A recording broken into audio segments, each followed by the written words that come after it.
ब्रह्मर्षि पितामह पत्रिजी ब्रह्मर्षि पितामह पत्रिजी ब्रह्मर्षि पितामह पत्रिजी PMC ప్రేక్షదేవులందరికీ నమస్కారాలు తెలియజేసుకుంటున్నాం. మనం తిలకించేటటువంటి పిఎంసి ఛానల్లో అనేక రకాలైనటువంటి విభాగాలు ఉన్నాయి. దీనిలో ధ్యానం వల్ల లాభాలని కానీ, శాకాహారి అని కానీ, ఇట్లా జ్ఞాన సభ అని చెప్పని, వాటిల్లో పత్రిజీతో నా ప్రయాణం అనేటటువంటి ఒక శీర్షిక. ఈ శీర్షికతోటి ఇప్పటికే ఎంతోమంది పిరమిడ్ మాస్టర్ యొక్క అనుభవాలను కూడా మీరు విన్నారు. అంటే పత్రిజీతో ప్యారలల్గా ఎట్లా వాళ్ళు ప్రయాణం చేస్తున్నారు, కార్యక్రమాలు ఎట్లా చేస్తున్నారు అనే విషయాలు ఇప్పటికే మనం తెలుసుకోవడం జరిగింది. ఇప్పుడు ఈరోజు మనం కరీంనగర్ పట్టణంలో తిరుపతి మాస్టర్ గారి దగ్గర మనం వచ్చాం. వారు పత్రి గారిని ఎందుకు కలిశారు, ఆధ్యాత్మిక వైపు వారికి ఉన్నటువంటి ఆసక్తి ఏమిటి, ఇటువంటి విషయాలన్నీ కూడా వారి మాటలోనే మనం తెలుసుకుందాం. నమస్తే తిరుపతి గారు. సార్ నమస్తే. నమస్తే నాన్న. చెప్పండి సార్, మీరు ఎక్కడ పుట్టారు, ఏమిటి? జగద్గురు బ్రహ్మర్షి పితామహ పత్రిజీ గారికి శత సహస్ర ఆత్మ ప్రణామాలు.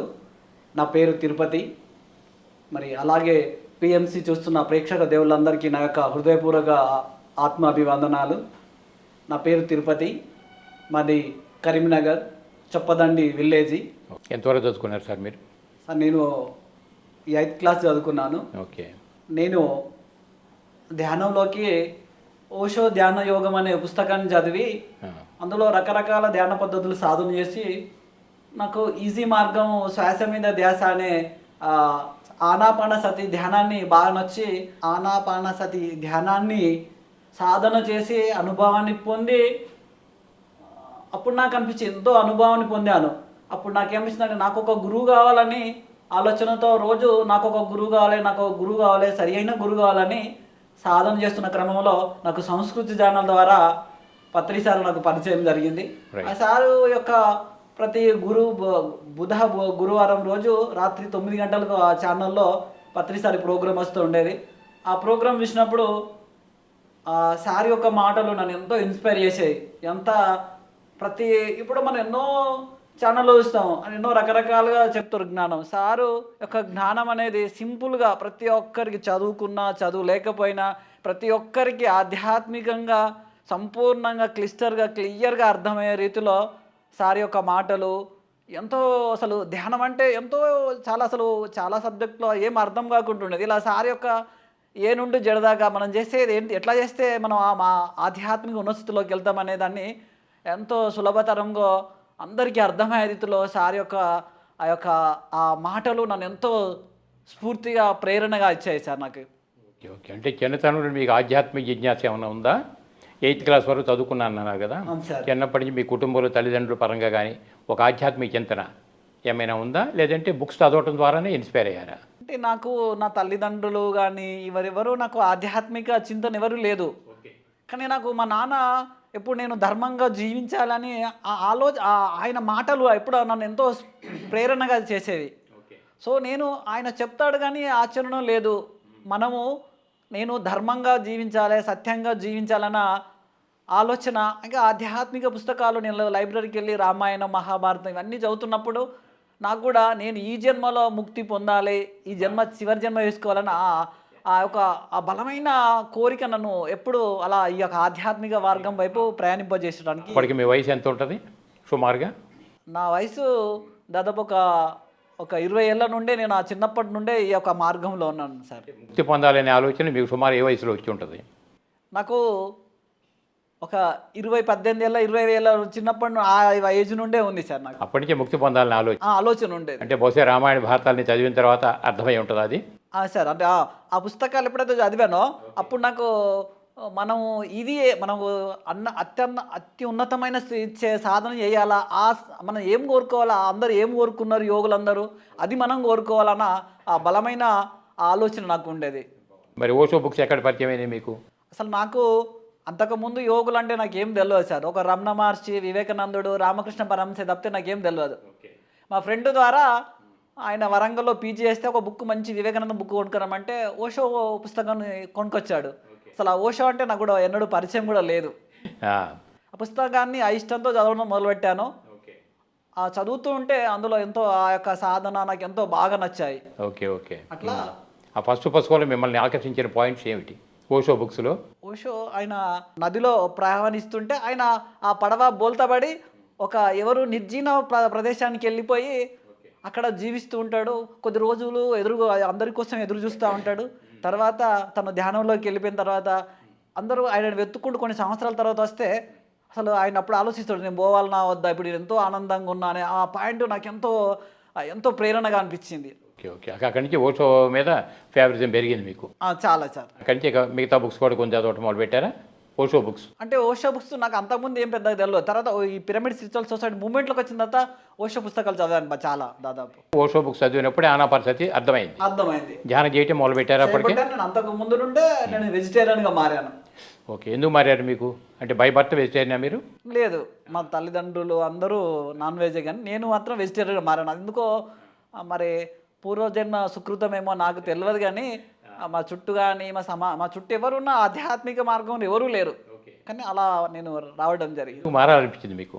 మాంసాహారి నుంచి శాఖాహారిగా మారటం ఎలా అనిపించింది మీకు? మిత్రుడు ఒక తను అంటాడు, అరే మనం ఒక వ్యక్తికి చావుకి వెళ్తాం, ఆయన చనిపోయడానికి బాధపడతాం, మనం ఇన్ని ప్రాణులను చంపుకు తింటున్నాం కదా అన్న ఆ ఒక మాట నన్ను ఎంతో స్ఫూర్తి అనిపిస్తుంది. అవును, నిజంగా మనం బతకడం కోసము ఒక జంతువులను ఎందుకు చంపాలా అనే అట్లాంటి ఆలోచన నాకు ఉండేది.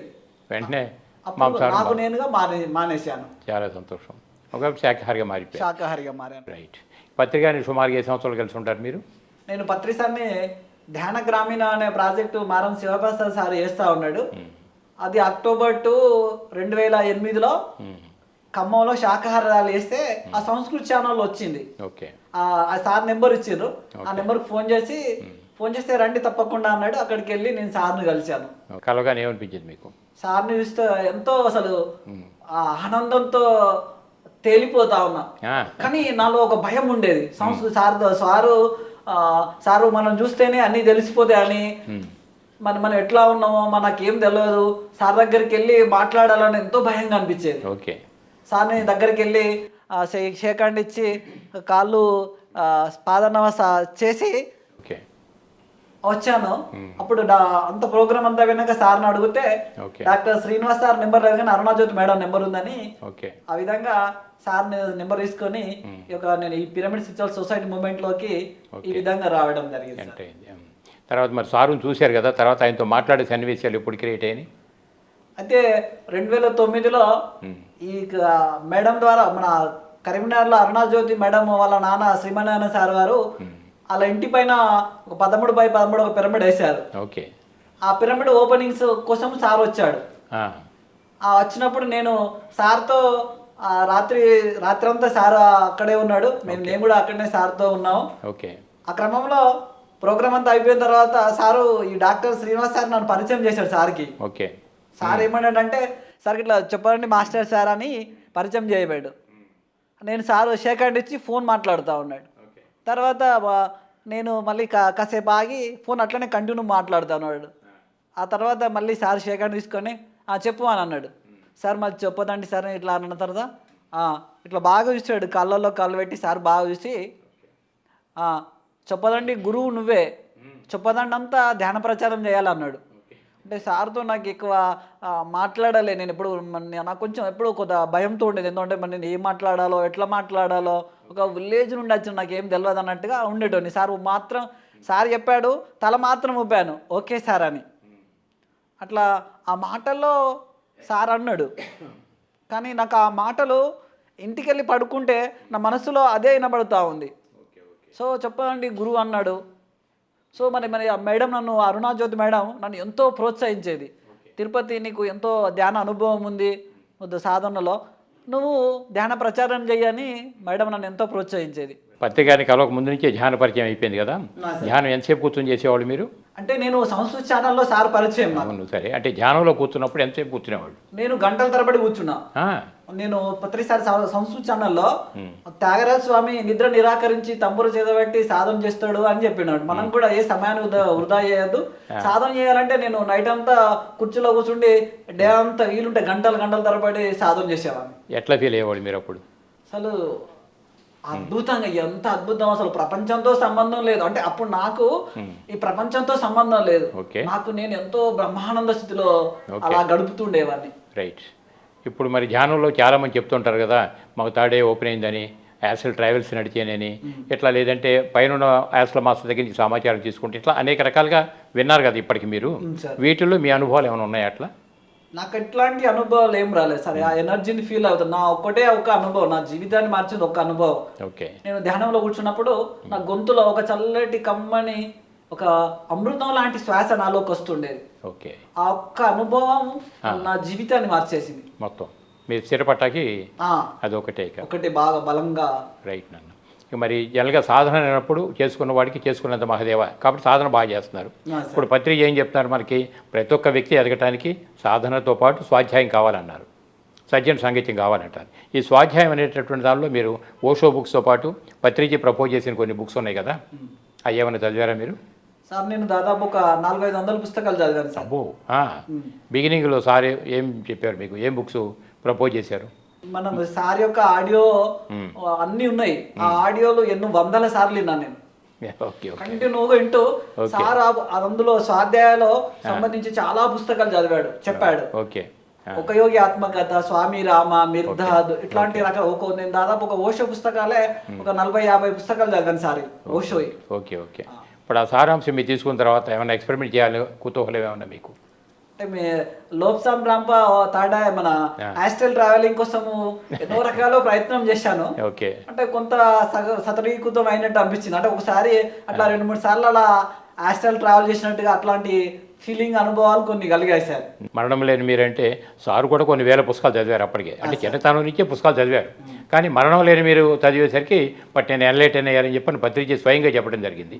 అట్లా మీరు ఎన్ని పుస్తకాలు చదివినప్పటికీ కూడా ఇప్పుడు మరణం లేని మీరు ఉంది ఉదాహరణకి, ఒక మనిషికి ఆరా ఎలా ఉంటుంది చుట్టూ, కాబట్టి ఇప్పుడు అట్లాగే థర్డ్ ఐ అంటే ఎట్లా ఓపెన్ అవుతుంటాయి, యాస్ట్రల్ ట్రావెల్స్ అని అంటే మనలో నుంచి మనం ఎట్లా బయటకు వస్తాం, అంటే ఇప్పుడు మనలో నుంచి బయటికి రావటం అంటే నేను అనబడే దేహ పదార్థం కాదు ఆత్మ పదార్థం అని చెప్పి భగవద్గీత నుంచి మనకు అన్ని చెప్తూనే ఉన్నాయి కదా.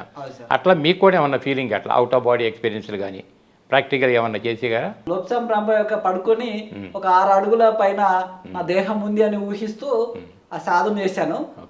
కొంత ఏదో కొంత పైకి వెళ్ళి ఏదో చూస్తున్నట్టు అనిపించేసరికి ఏదో భయం కలిగేది. ఎప్పుడైతే ఆ భయం కలిగిందో మళ్ళీ నా శరీరంలోకి వచ్చి ఇట్లా కొన్ని అనుభవాలు అంత నేను నేను గంటల తరబడి సాధన చేసినా కానీ నాకు ఎప్పుడు ఎలాంటి అంటే నేను ఎనర్జీని రిసీవ్ చేసుకున్న ఆ అనుభవాన్ని పొందుతాను, కానీ నాకు థర్డ్ ఐ కానీ ఇట్లాంటి ఎక్స్పీరియన్స్ ఏం రాదు. ఎక్స్పీరియన్స్గా ఉన్నా లేకపోతే జ్ఞానపరమైనటువంటి అవగాహన కలిగింది, అవగాహన బాగా కలిగింది. మీ సజ్జన సాంగత్యాలు చాలా ఎక్కువ సబ్జెక్టు మీకు పంచుకుంటుంటారు. సజ్జన సాంగత్యాలు కూడా చెప్పారు కదా పత్రిక గారు. ఇప్పుడు ధ్యానం ఉంది, స్వాధ్యాయం ఉంది. ఇప్పుడు స్వాధ్యాయంలో కూడా 2 రకాలు ఉంటాయి. మంచి పుస్తకాలు చదవటం ఒక పార్ట్ అయితే, స్వయంగా అంటే స్వతహాగా ఆత్మ పరిశీలన చేసుకుంటున్నది కూడా ఇంకోటి వస్తుంది. అట్లా మనం ఇన్ని పుస్తకాలు చదువుతున్నాం, ఇంత నాలెడ్జ్ తీసుకుంటున్నాం, మనం ఈ చదివి రిసీవ్ చేసుకున్న దానికి జీవించే జీవిత విధానాలకి నేను ఎట్లా జీవిస్తున్నాను ఏమిటనే దాని మీద ఆత్మ పరిశీలన చేసుకుంటాం. కానీ ఎప్పుడన్నా సజ్జన సాంగత్యంలో నేను ఆ చొప్పదండి నుండి ఈ కరీంనగర్కి వచ్చే ప్రతి ఆదివారము ప్రతి అమావాస్య పౌర్ణమికి సజ్జన సాంగత్యం జరిగేది. ఇట్లా ఈ ప్రోగ్రామ్కు అటెండ్ అవుతూ రోజు మేము వారానికి ఇట్లా వస్తుండే మరి. అట్లా మరి నా జీవితంలో మరి ధ్యానము సజ్జన సాంగత్యంలో ఎన్నో నేర్చుకున్నాను. సో మన ఓషో పుస్తకంలో సంభోగం నుండి సమాధి వరకు అంటే మనకి నాలో ఎన్నో డౌట్స్ ఉండేవి. ఎప్పుడైతే ఆ పుస్తకం చదివానో మనలో ఉన్న డౌట్స్ అనేది క్లియర్ అవ్వడం, సో మనం ఎలా జీవించాలి, ఎవరితో ఎలా మాట్లాడాలి అనేది దాంతో మనలో ఎంతో మార్పు వస్తా ఉంది. మేము ఇప్పుడు మరి క్లాసులు చెప్పడానికి వాటికి మీరు బయటకి ఏమైనా వెళ్తుంటారా? వెళ్తాం సార్. ఎక్కువ బేస్ దేని మీద నడుస్తుంటే మీరు చెప్పే క్లాసుల్లో సబ్జెక్ట్ ఏమన్నా? పత్రి సార్ యొక్క 18 ఆదర్శ సూత్రాలు. ఓకే. సో మనం ధ్యానం అనే దాన్ని కంపల్సరీ చేయాలి. మీరు శాకాహారం ఖచ్చితంగా తీసుకోవాలి, శాకాహారం యొక్క విశిష్టత. దీని గురించి మరి కొత్త అద్భుతంగా మరి పిరమిడ్ శక్తిని కూడా మనం అందరం తప్పకుండా ఉపయోగించుకోవాలి. పిరమిడ్ నేను ఈ పిరమిడ్ రాకముందు నేను ఈ పిరమిడ్ అంటే ఏంటిదో అని నాకు అర్థం కాదు. సో పిరమిడ్ మనకేం తెలియకపోయినా ఆ పిరమిడ్లో పోయి ధ్యానం చేస్తే ఎట్లా ఉందో అనేది అర్థమైంది. అప్పుడు నాకు ఈ యొక్క అందరికీ అదే చెప్తాను, ఖచ్చితంగా ధ్యానం చేయాలి, శాకాహారమే తీసుకోవాలి, మితాహారమే తీసుకోవాలి, ఖచ్చితంగా పిరమిడ్ శక్తిని తప్పక అందరూ ఉపయోగించుకోవాలని చెప్తా ఉంటారు సార్. ఓవరాల్ స్పిరిచువల్ లైఫ్లో ఇప్పుడు మీకు ఎట్లా ఫీల్ అవుతుంటారు మీరు? పత్రికని కలిసిన తర్వాత ఆ జ్ఞానం అంతా మీరు పుణికి పుచ్చుకున్న తర్వాత ఇప్పుడు క్లాసులో కూడా చెప్తున్నారు కదా, బయటికి వెళ్ళి మంచి సాంగత్యాల్లో పార్టిసిపేట్ చేస్తున్నారు. ఇప్పుడు అలాగే ఇప్పుడు ధ్యాన గ్రామీణం అని, ఎందుకంటే మిగతా ఆధ్యాత్మిక సంస్థలన్నీ కార్పొరేట్ సెక్టర్ నుంచి వస్తుంటాయి. కానీ పత్రికారు ఏమన్నారు, ధ్యాన గ్రామీణం అట్టడుగున ఉన్నటువంటి వాళ్ళని కూడా ధ్యానము శాఖాహార విలువలు తెలియచేయాలనే ఒక కాన్సెప్ట్. అట్లా ధ్యాన గ్రామీణం అనేది ప్రాజెక్టులు ఉంది. ఇప్పుడు మీరు పల్లెల్లో ఉన్నారు కాబట్టి అట్లా పల్లె తిరగటం కానీ, మీకున్న నాలెడ్జ్ క్లాసుల్లో పైన చెప్పడం కానీ. చెప్పాలని నుండి మేము ఒక వెహికల్ తీసుకున్నాం, ప్రచార రథం తీసుకున్నాం. ఆ ప్రచార రథంలో ప్రతి ఆదివారం విలేజ్లు తిరుగుతూ, ప్రతి ఒక్క ఆదివారానికి ఒక విలేజ్, 1-2 విలేజ్లు తిరుగుతూ పాంప్లెంట్స్ వంచుతూ, ధ్యానం గురించి చెప్తూ, వెజిటేరియన్ గురించి చెప్తూ, కొన్ని ఈ ఒక 2 years 3 years కంటిన్యూగా తిరుగుతూ, ఒక 2 years తిరిగి విలేజ్ల పట్టి ధ్యాన ప్రచారం చేస్తూ ఉన్నాం సార్. మన యొక్క మరి అట్లా రోజు ప్రతి సండే వెళ్ళి తిరుగుతా క్లాసులు మన ధ్యాన ప్రచారం చేస్తాం సార్ విలేజ్లో గ్రామం. మరి ఇప్పుడు తెలంగాణ జిల్లాల్లో ఎక్కువగా పల్లెటూరులో నమ్మకాలు అన్నీ ఎలా ఉంటాయంటే, ఇప్పుడు సమ్మక్క సారక జాతరలని ఇటువంటి అనేక రకాల జాతరలు జరుగుతుంటాయి. ప్రతి జాతరలోనూ అనేక రకాలుగా జంతు బలులు అవుతుంటాయి. అక్కడ వాటి మీద మీకు ఏమనిపిస్తుంది చూసినప్పుడు? ఇప్పుడు అంటే సార్ మనకు ఈ యొక్క జంతు బలులు అనేది చూస్తూ ఉంటే మనం ఎంతో మనకు బాధేస్తుంది. వీరబ్రహ్మేంద్ర స్వామి సినిమా చూశారు. సో ఆయన ఏం చెప్పాడు, మీరు పుస్తకం చదవకపోయినా ఆయన సందేశం ఏం చెప్పాడు, ఏ జంతువుల్ని దేవత పేరుతో బలి ఇవ్వరాదు అని చెప్పాడు. సో మరి మీరు దేవుణ్ణి వీరబ్రహ్మేంద్ర స్వామి పూజిస్తూ ఉన్నారు, ఏం లాభం? ఆయన మాట వినరు, కానీ ఆయనను పూజిస్తే ఏం లాభం? ఆయన చెప్పింది ఆచరించాలని. సో మనకు కలిగిన విధంగా తప్పకుండా మన యొక్క పిఎస్ఎస్ఎం మూమెంట్, మన గురువు గారు మనకు చెప్పిన ఆ జ్ఞానము, సో అందరికీ మన సందేశము వినకపోయినా అది చెప్పి తీరాల్సిందే. చెప్పడం మన ధర్మం కదా, మారాలా అవుద్దని వాళ్ళ నిర్ణయం, వాళ్ళ స్వేచ్ఛను కూడా గౌరవిస్తే అది వేరే విషయం. ఇప్పుడు చెప్పడం మాత్రం మనం చెప్పాలి కదా, ఎందుకంటే కళ్ళ ఎదురుకుండా ఎన్నో బలు నడుస్తుంటాయి. మరి ఇప్పుడు మనం శాఖాహార ర్యాలీలు ఎంతో చేస్తున్నాం కదా, ఉధృతంగా చేస్తున్నాం. అట్లా ర్యాలీలో మీరు ఏమైనా పార్టిసిపేట్ చేస్తుంటారు బాగానే సార్? మేము మా 2012 నుండి మా చెప్పదాంట్లో దాదాపు October 2 ప్రతిసారి శాఖాహార ర్యాలీ చేస్తాం మేము. అలాగే ఇప్పుడు తెలంగాణ సేవాదల్లో మెగా శాఖాహార ర్యాలీకి దాదాపు అన్ని డిస్టిక్ల మెగా శాఖాహారాలకి అటెండ్ అవుతా ఉంటాం. మా చొప్పదండి వెహికల్ ఉంది సరే, అది ధ్యాన ప్రచార రథం. ఆ ప్రచార రథంలో ఒక 10-20 మెంబర్స్తో 10-15 మందితో వెళ్ళి దాదాపు అన్నిటికీ వెళ్తాం. క్లాసులు మన ధ్యాన ప్రచారానికి ధ్యానము కానీ చేస్తూ ఉంటాం సార్. ఓకే. ఈ పాంప్లెట్స్ అవన్నీ వేస్తుంటారా శాఖాహారం మీద పాంప్లెట్లు? పాంప్లెట్స్ ఉన్నాయి సార్. మేము శాఖాహారానికి సంబంధించిన పాంప్లెట్స్, ధ్యానం బుద్ధానికి సంబంధించిన పాంప్లెట్స్ అన్నీ ఉన్నాయి మన దగ్గర, అన్నీ ఇస్తూ చేస్తాం సార్. ఓకే నాన్న. ఇప్పుడు మనకి పత్రిక మొదటి నుంచి చెప్తున్నారు కదా, ప్రతి ఒక్క పిరమిడ్ మాస్టర్ సాధనతో పాటు చక్కని బుక్స్ చదవమని చెప్పి అన్నప్పుడు మన పిఎస్ఎస్ మూమెంట్లోంచి మనకి మ్యాగజైన్స్ వస్తాయి. ఉదాహరణకి మనకి ఒకప్పుడు ధ్యానాంధ్రప్రదేశ్ ఉండేది, ఇప్పుడు ధ్యాన జగత్ అయింది. అట్లా ఇంగ్లీష్ కావాలంటే స్పిరిచువల్ ఇండియా ఉంది. ఇట్లా ఈ మ్యాగజైన్స్ మీరు చదవడంతో పాటు మిగతా వాళ్ళతో తందాలు కట్టించడం కానీ ఇట్లా, దానిలో మీ పరిస్థితి ఏమిటి సార్? నేను ఆ 2009 నుండి ఈ ధ్యాన జగత్ అనేది కంటిన్యూ ఉంది. అట్లనే మనకు తెలిసిన ప్రతి ఒక్కరికి మనం చదివిన మనం ఎన్నో రోజుల నుండి 2008 నుండి ఆ పుస్తకాలు ఉన్నాయి మన దగ్గర. ఆ పుస్తకాల్లో మన దగ్గర ఉంటే ఏం ఉపయోగం ఉంటుంది సార్? అంటే మనం చదువుకున్న నెక్స్ట్ మన దగ్గరికి ఎవరికి వచ్చినా ఆ బుక్స్ ఇస్తూ, ఖచ్చితంగా మీరు అందరూ ఇప్పుడు మరి ఎన్నో డబ్బులు ఖర్చు పెట్టి ఎన్నో చేస్తారు. ప్రతి ఒక్కరు ఒక 500 డబ్బులు కట్టి ప్రతి ఒక్కరు ఈ ధ్యాన జగత్ అనేది ప్రతి ఒక్కరు వేసుకొని అది చదివితే, మీరు చదవకపోయినా మీ పిల్లలు కానీ మన చుట్టాలు ఎవరు వచ్చినా ఆ ప్రతి ఒక్కరు చదివి ఎంతో కొంత జ్ఞానాన్ని తెలుసుకొని ఈ మార్గంలోకి వస్తారని తప్పకుండా ప్రతి ఒక్కరు ఇక పిఎస్ఎస్ఎం మూమెంట్ అంటేనే ధ్యాన జగత్. ఖచ్చితంగా ప్రతి ఒక్కరు ధ్యాన జగత్ అనే ఆ మ్యాగజైన్ ప్రతి ఒక్కరు ఇంట్లో ఉండాలి, అందరూ చదువుతూ ఉండాలి, ఎందుకంటే అందరం చెప్తూ ఉండాలి. తప్పకుండా సార్ ఎన్నోసార్లు పిఎంసీ ఛానల్ కూడా చెప్పారు, ఎందుకంటే ధ్యాన జగత్ మ్యాగజైన్ నా మానస పుత్రిక, ప్రతి తెలుగువాడింట్లో ఒక మ్యాగజైన్ కావాలని చెప్పి అని అన్నారు. అది ఆయన ఆశయం కదా మనకి. ఇప్పుడు మనం ఆయన దగ్గర నుంచి ఇంత విద్య నేర్చుకున్నప్పుడు ఆయన ఆశయ సాధనలో మనం ఏం చేయాలి? కాస్త మ్యాగజైన్స్ అన్ని ఏళ్లలో ఉండేటట్టుగా తందాలు కట్టించడం కానీ, అందరినీ మోటివేట్ చేయటం కానీ. సార్ నేను అలాగే ఇప్పుడు మేము మా చెప్పదండి ఒక విలేజ్లో 12 పిరమిడ్లు ఉన్నాయి సార్. ఓకే. అట్లా 12 పిరమిడ్లోనే నేను పిరమిడ్ ఇంజనీర్గా దాదాపు ఒక 40 పిరమిడ్లు కన్స్ట్రక్షన్ చేశాను సార్. అలా అప్పటికి ఇప్పటికి ఎప్పుడు నేను ఏ వర్క్ ఉన్నా కొద్దిగా లేట్ అవుతుందేమో కానీ పిరమిడ్ కన్స్ట్రక్షన్ అంటే ఎంతో దూరం అయినా వెళ్ళి ఆ పిరమిడ్ కోసం నేను ఎన్నిసార్లు అయినా వేసి ఆ పిరమిడ్ కన్స్ట్రక్షన్ చేయడానికి, ఎందుకంటే నాకు పిరమిడ్ కన్స్ట్రక్షన్ అంటే ఎంతో చాలా ఇష్టం. మరి కరీంనగర్ లో ఎవరు లేరు, ఈ కరీంనగర్ చుట్టూ విలేజ్ లో. మరి మనము అంటే నేను అంటే ఒక మేడం ఉంది, ఎంతో చక్కగా చెప్పగలుగుతుంది. సో మరి నేను అంత బాగా చెప్పలేకపోవచ్చు. సో మరి నేను ఏం చేస్తే బాగుండు అని నాకు ఆలోచన వచ్చింది. అంటే మనము ఈ పిరమిడ్ కన్స్ట్రక్షన్ అయితే లేరు, ఈ పిరమిడ్ కన్స్ట్రక్షన్ చేస్తే బాగుండని నేను ఆ పిరమిడ్ కన్స్ట్రక్షన్ వైపు ప్రయాణం చేస్తూ అవన్నీ చేస్తూ ఉన్నాను సార్. మొత్తం ఆ టెక్నాలజీ అంతా మీకు అర్థమైంది అర్థమైంది sir. Pyramid construction. Pyramid construction ఎందుకంటే పిఎస్ఎస్ మూవ్మెంట్ అనేది ఒక డీసెంట్రలైజ్ పాలసీ. అవును సార్. పత్రిక మనతో ఏమని చెప్పేవాళ్ళు, నేను ఒక్కనే నీ గురువేం కాదు, నీ శాసే మీ గురువు, మీరు అందరి దగ్గరికి వెళ్ళండి, అన్నీ వినండి, మీ ఆత్మ పురోగమనానికి ఏది కావాలని తీసుకోమని చెప్పారు. ఇప్పుడు అట్లాగే మన మూమెంట్లో కూడా ర్యాలీ చేసేవాళ్ళు ర్యాలీ చేస్తున్నారు, పిరమిడ్ కట్టేవాళ్ళు పిరమిడ్ కడుతున్నారు, క్లాసులు చెప్పేవాళ్ళు క్లాసులు చెప్తున్నారు, ఇట్లా ఎవరికి చేతనైన పని వాళ్ళు చేస్తున్నారు. ఇప్పుడు దానిలో మీరు సెలెక్ట్ చేసిన పిరమిడ్ కన్స్ట్రక్షన్ నాకు చాలా ఇష్టమైనది ఏంటంటే పిరమిడ్ కన్స్ట్రక్షన్. చాలా ఎలా ఫీల్ అవుతుంటారా పిరమిడ్ కట్టించేటప్పుడు? కానీ ఒక పిరమిడ్ స్ట్రక్చర్ వేసిందంటే ఏదో ఒక తెలియని అనుభూతిని అనుభవించేదాన్ని. అదే కొద్ది రోజులు అదొక ఒక నాలో ఒక ఆ అనుభూతి అలానే ఉండిపోతుంది. ఒక కొత్తలో కొన్ని పిరమిడ్లు వేసిన రోజులు ఒక ఒక కొత్త అనుభూతి, ఏదో హ్యాపీగా ఫీల్ అవుతుండేది, ఏదో తెలియని అనుభూతి నా లోపల నుండి వచ్చేది. Okay okay. అంత నాకు పిరమిడ్ కన్స్ట్రక్షన్ అంటే చాలా ఇష్టం అనిపిస్తుంది. ఎంత దూరమైనా ఎంత దూరమైనా వెళ్ళి వేస్తుంటాను. Okay okay. ఇప్పుడు ఈ క్లాసులు చెప్పేటప్పుడు కూడా వాళ్ళందరూ ప్రోత్సహిస్తారు, వీలున్నంత వరకు పిరమిడ్లు కట్టమని చెప్పని. మీరు పిరమిడ్లోకి వెళ్ళి ధ్యానం చేస్తే తెలుస్తుంది, లేకపోతే మనకు తెలియదు కదా అని అందరికి తప్పకుండా మీరు మీ చుట్టూ దగ్గర ఉన్న పిరమిడ్లోకి వెళ్ళండి, లేకపోతే పిరమిడ్ క్యాప్స్ తెచ్చుకోండి. మీరు దీని మీద మేము కూడా ఎన్నో ప్రయోగం చేసినాం. ఒక టమాటా పండు పెట్టి ఎన్నో రకరకాలు చేసినాం. మీరు కూడా ఊరికే నమ్మద్దు, మీరు పెట్టి చూసి మీరు సాధన చేయండి, తీసుకొచ్చుకోండి అని అలా మనకు వీలున్న. రైట్. ఇప్పుడు మరి సార్తో పరిచయం అయిన తర్వాత ఎన్నో సందర్భాలు సార్ రావటం, ప్రోగ్రామ్స్ రావటం ఇవన్నీ నడుస్తున్నాయి కదా. సార్తో పాటు పర్సనల్గా కూర్చున్నప్పుడు మీరు ఏమైనా మాట్లాడటం కానీ, సార్ మాటల ప్రభావితం అయినప్పుడు మీ ఇన్స్పిరేషన్ కానీ, ఇంకా సార్తో పాటు ఇంకేమైనా మిరాకిల్స్ కానీ ఏమైనా ఉన్నాయా? మంచి మంచి సంఘటనలు చెప్పడానికి 3-4 టైమ్స్ వచ్చాడు సారు. ఓకే. 2014లో మార్చి 25న సారు మా చెప్పదండి 3 పిరమిడ్ల ఓపెనింగ్ కోసం వచ్చాడు సారు. ఓకే.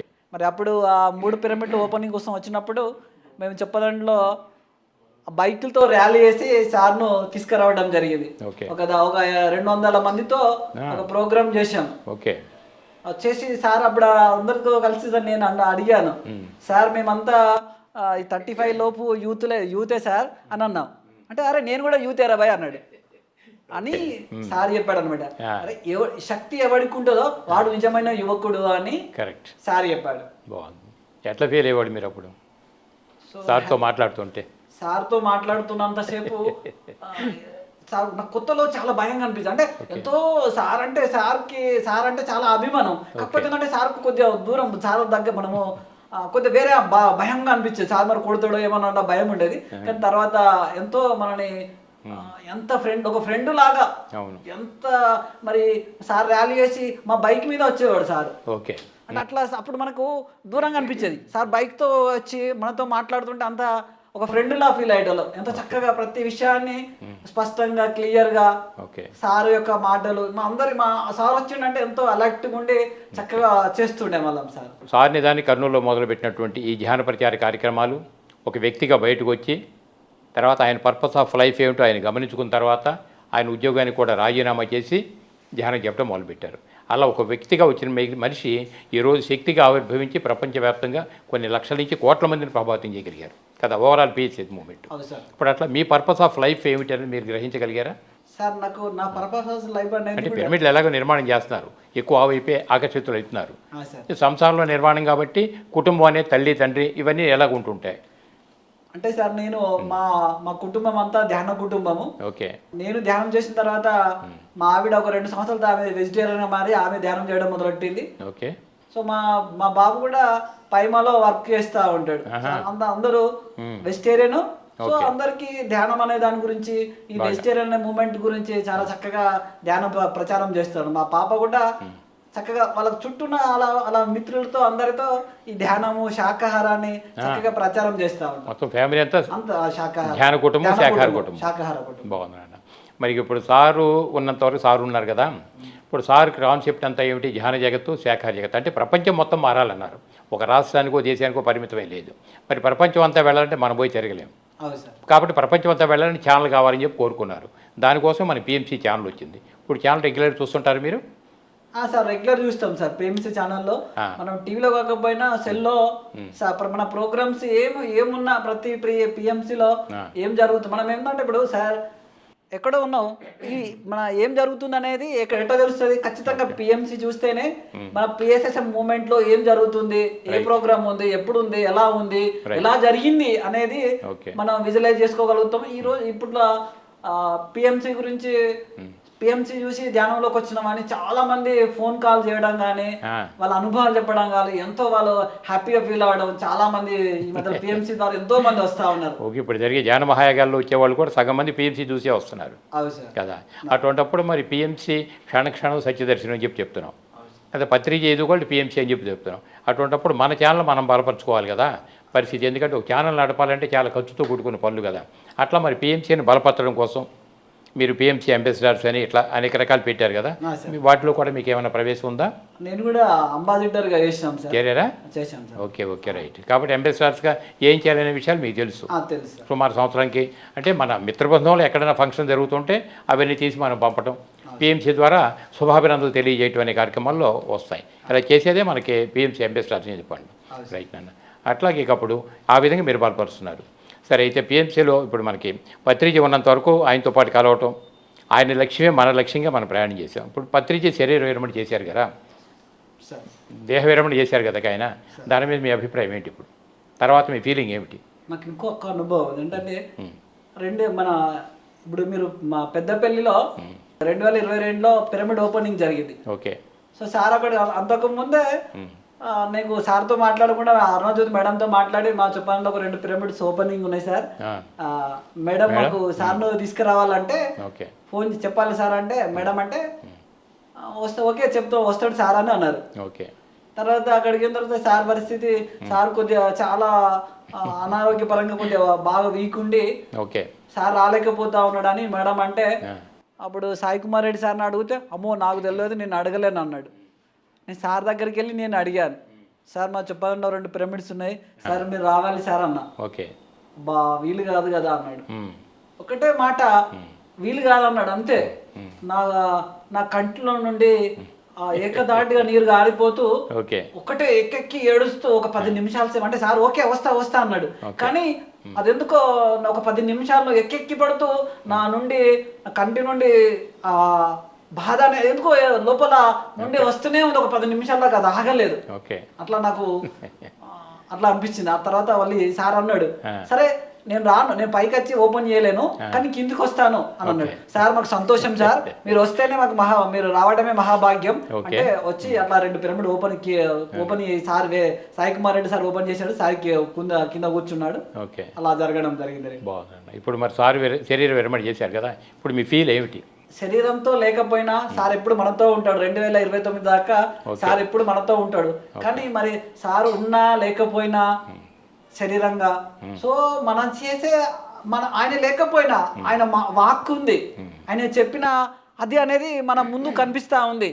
సో మరి ఆయన చెప్పిన ధ్యాన ప్రచారము, శాకాహార ప్రచారము, పిరమిడ్ యొక్క విశిష్టత దాని గురించి చెప్తూ మరి ఆయన చెప్పిన మార్గంలో మనం ముందుకు ఈ శ్వాస ఉన్నంత వరకు గురు దక్షిణగా తీసుకుంటూ మనం ముందుకు వెళ్ళాలని ఆయన లక్ష్యం మీ లక్ష్యం అయింది అంతే కదా.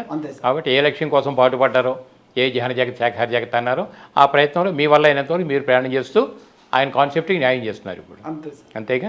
ఇప్పుడు మన సంభాషణ అంతా కూడా పిఎంసీ ప్రేక్షకులు వింటున్నారు కదా, మీ జీవితంలో మీరు ఎట్లా బుక్స్ వైపు ఆకర్షితులయ్యారు, ధ్యానం వైపు ఎట్లా వచ్చారు ఏమిటి, ఇటువంటి విషయాల్ని బాగా చెప్పారు కదా. ఇప్పుడు మరి పిఎంసీ ప్రేక్షకులు మీరేం చెప్తారు? మరి పిఎంసీని నడుపుకునే బాధ్యత మనదే కాబట్టి చక్కగా మా పిఎంసీ కూడా అన్ని రకాలుగా సహాయ సహకారాలు అందిస్తూ కృషి చేయాలని కోరుకుంటూ హృదయపూర్వక ధన్యవాదాలు తెలియజేస్తాను.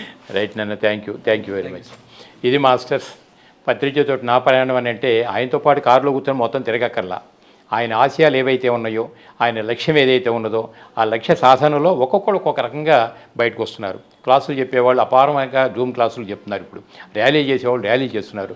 అట్లాగే మరి మనకి తిరుపతి మాస్టర్ గారు మరి ఈయన పిరమిడ్ కట్టాలని ఇంట్రెస్ట్ బాగా పెరిగింది, అందువల్ల ఎక్కడ పిరమిడ్ కట్టాలన్నా కానీ ఆయనకి ఉత్సాహంగా వెళ్ళటం చేస్తున్నారు. ఇట్లా ఓవరాల్ పిఎస్ఎస్ మూవ్మెంట్లో ఆ పత్రిక లక్ష్యంలో ఎవరికి ఏ విధంగా అనిపిస్తే ఆ విధంగా చేయగలుగుతున్నారు. కాబట్టి ఇటువంటి మాస్టర్స్ని పరిచయం చేసినందుకు వారికి మరొకసారి ధన్యవాదాలు తెలియజేసుకుంటూ ఇప్పటిదాకా వీక్షించినటువంటి పిరమిడ్ పాఠకులందరికీ కూడా మరొకసారి నేను ధన్యవాదాలు తెలియజేసుకుంటున్నాను.